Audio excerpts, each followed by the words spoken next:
Abonnez-vous sur votre chaîne OSR Monde et activez la cloche pour ne rater aucune de nos prochaines vidéos.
C'est normal.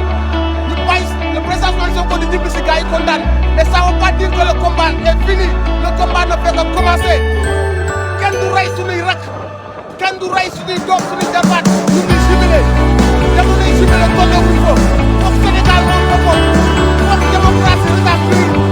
Pour que nous nous torsions. Pour que nous nous jubilés. Nous nous disons, le président Sonko. Nous nous disons, la démocratie, la justice, Sénégal, on va le faire.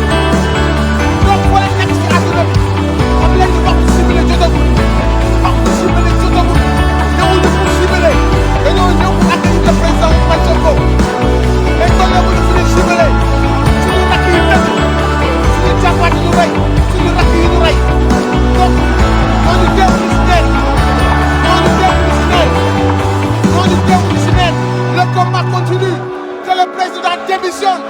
Que le ministre de la Justice démissionne, que le ministre de l'Intérieur démissionne, que le préfet démissionne.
ñoom Guy Marius Sagna ñoom Abass Fall ñoom Birame Souleye détenus politiques yi ñuy jàpp yëpp nañu leen bàyyi amatul benn charge bu ñuy topp le président Ousmane Sonko fi ñu ko téye woon dañ ko faa téye arbitrairement loolu moo waral les morts ñi dee tey c'est parce que état doxewul ni mu waroon doxe moo tax nit ñi dee état moom moo embauché ay nervis ay milices armés ñuy tirer sur le peuple bu leen ko fàtte donc c'est pas parce que